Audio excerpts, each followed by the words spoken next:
Today we are talking about the absolute race to productize and get agents enterprise ready. Welcome back to the AI Daily Brief. We are coming up on the end of Q1, and as part of that, I've been working on a big Q2 State of AI report. As you might expect, maybe the key story of Q1 was OpenClaw, not even just because of OpenClaw itself, but because of what it represented. I think you can look at OpenClaw as the instantiation of the new capability set that shifted around the end of last year, and which has really come to the fore this year. It's what I called on yesterday's episode AI's second moment, and refers to this idea that agents are actually at this point viable, and that people are in the midst of a million experiments right now giving agent systems access, building new types of systems to have agents interact, and especially, and as we'll talk about today, solving some of the key challenges of agents to make sure that they can diffuse across the entire business world.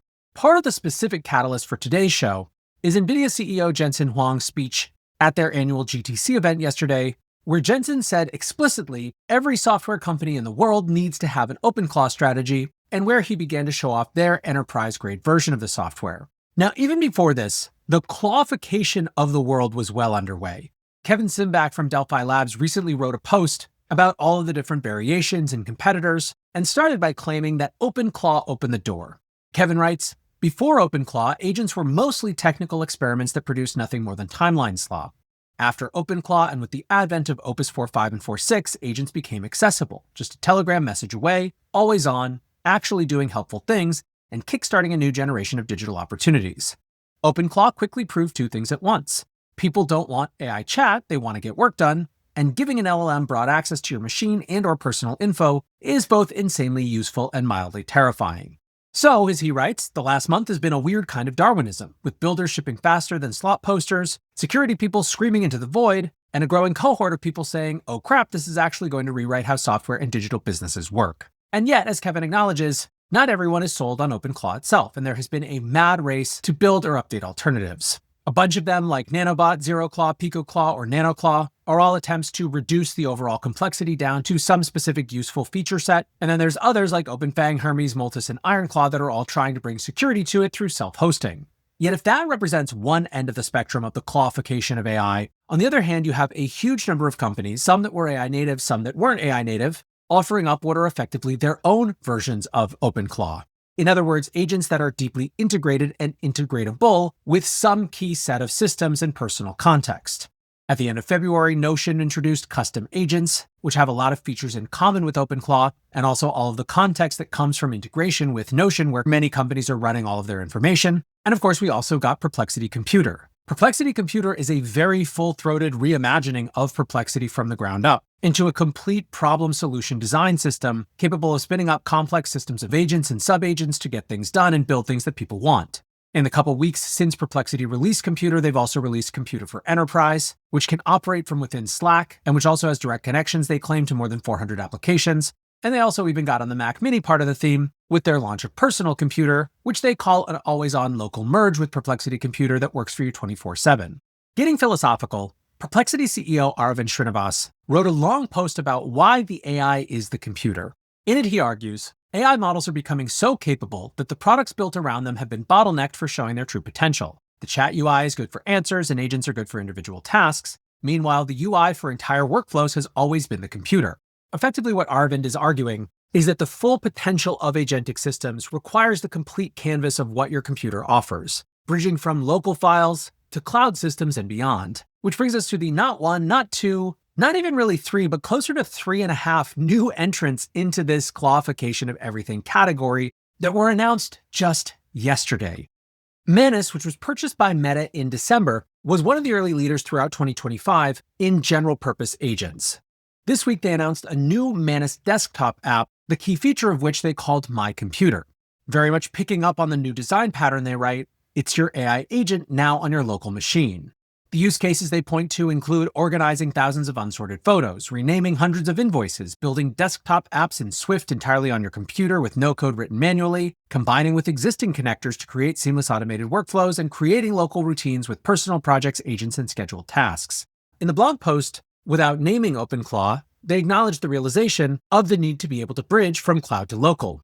They write, the cloud sandbox has served Manus well. Inside an isolated, secure environment, it has everything an AI agent needs. networking, a command line, a file system, and a browser.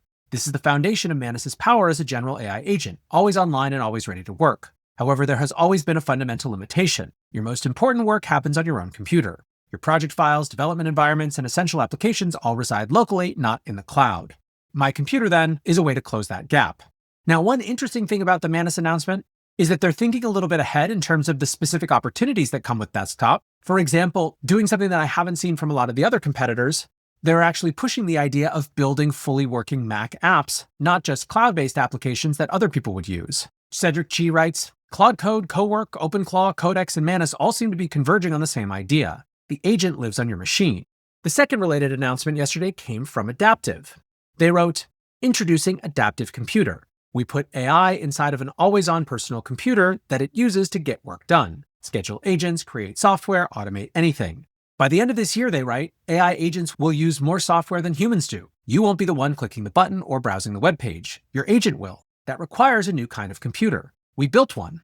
Most business software, they continue, has the same problem. Someone has to sit there and operate it, moving data, updating records, filling out forms. That someone is usually you. The example they gave, interestingly, is the real-world business example of a hardware store owner who has 47 new products in a spreadsheet and needs them to get added to Square. Adaptive says drag the file into Adaptive, tell it what you want, and it handles the rest. Out of scope of this particular show, but I think it's super interesting that you're seeing these very bleeding-edge tech companies trying to appeal to the hardware store owner use case. They then go on to pitch their secret sauce, which they call encoded memory. They write, what makes Adaptive different is what happens after. It encodes what it learned, how Square works, how your catalog is organized, and how you prefer things to be done. So the next week when you ask for a daily sales report at 8 p.m., it builds the agent, schedules it, pulls from Square data that it already knows. Now, anytime there's a new launch, it tends to be pretty hard to get good signal from Twitter at this point because so much of the discourse is either AI bots or undisclosed paid tweets. But Ole Lemon did write of a good experience that he recently had through Adaptive. The example he gave was automating YouTube AI research.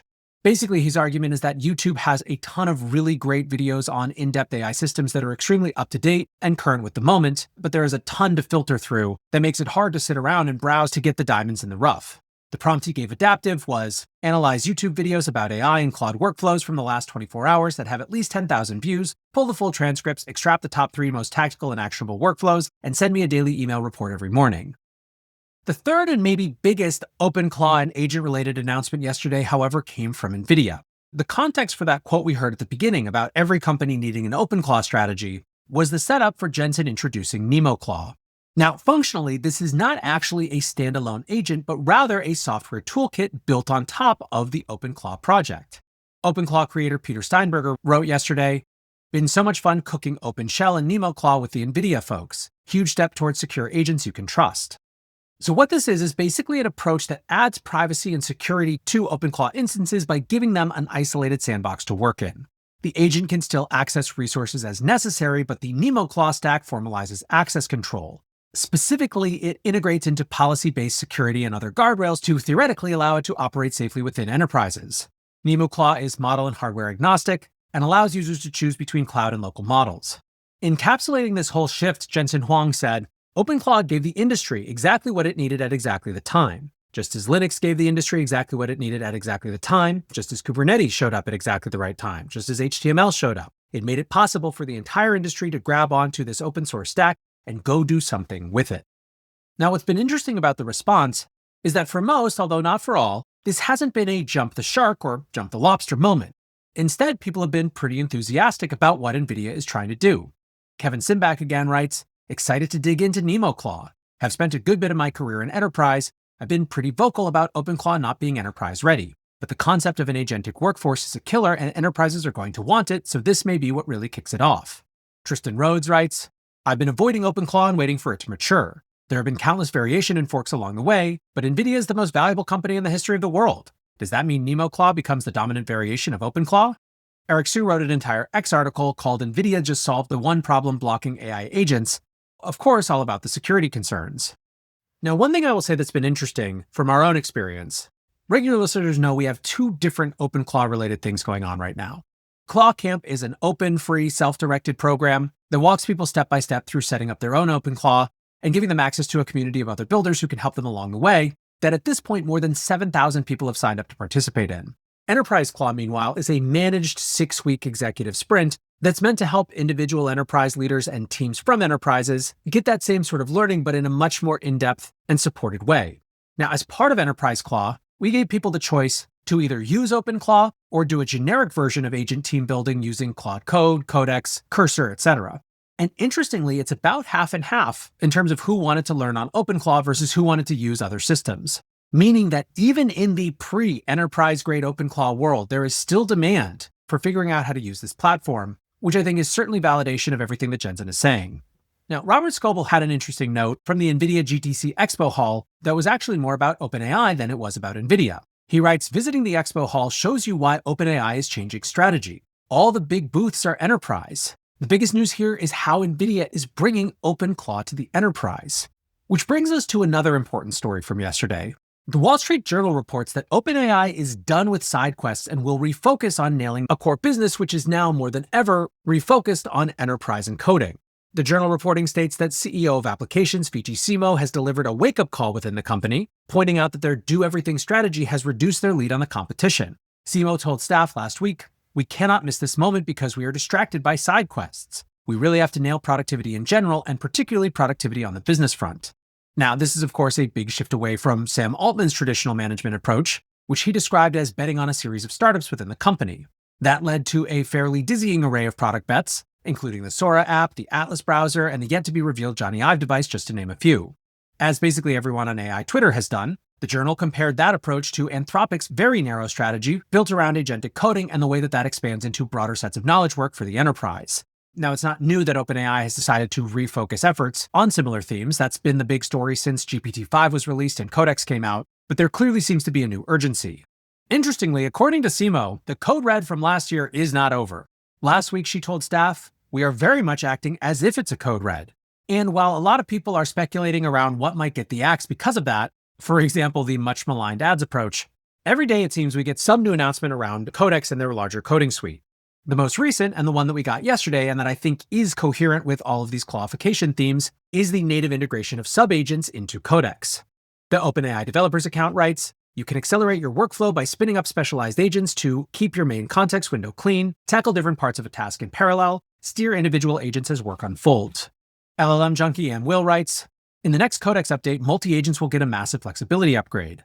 Hey Codex, when you implement this plan, I want you to delegate all of the lower complexity tasks to GPT 5.3 Spark subagents. Instead of needing to create 100 different custom agent roles for different situations, you can just prompt your agent to spawn whatever model or reasoning level you want, with only natural language." Emmanuel DePietro went through some use cases for the subagent system, things like code review, where he argues you could have one agent per concern, test coverage with one subagent writing tests, another checking edge cases, and another validating, etc., etc. And it's clear that even though the foot is still firmly on the gas, the shift in OpenAI strategy seems to be bearing some fruit. OpenAI President Greg Brockman wrote yesterday, "GPT 5.4 has ramped faster than any other model we've launched in the API. Within a week of launch, 5 trillion tokens per day, handling more volume than our entire API 1 year ago, and reaching an annualized run rate of 1 billion in net new revenue." Sam Altman showed a chart of Codex usage being very aggressively up and to the right. Adding the Codex team are hardcore builders, and it really comes through in what they create. No surprise, all the hardcore builders I know have switched to Codex. Responding to the news about OpenAI shifting focus, Dwayne on X writes, "I actually thought OpenAI were already doing a good job focusing on coding. Codex is amazing for coding. One area where they absolutely fail is UI. GPT 5.4 can't design to save its life even if you have super detailed skill to guide it. It has zero taste." And for what it's worth, I talked about this on my operator show, this has very much been my experience to the point where I can't just give Codex guidelines. I literally have to give it the actual design files from Claude for it to copy exactly. Although my experience with Codex when it comes to actually building has been really good. Summing all this up, if Q1 was a realization that agents are here and a mass wide-scale experimentation with the form factors and design patterns introduced by OpenClaw, Q2 is set up to be an absolute sprint to productize those agents and get them ready for broader diffusion, especially within the enterprise. One thing that I will be watching closely is how much old patterns of productization, where conventional wisdom was all about simplifying things for wider audiences, still hold, given that the breakout was this incredibly complex system in OpenClaw. I'm not sure I know where the right complexity band is going to be, or if it's going to be a spectrum of different types of complexity for different users, but I can guarantee that just about everything that can be tried will be tried in the quarter to come. For now, that is going to do it for today's AI Daily Brief. Appreciate you listening or watching, as always. And until next time, peace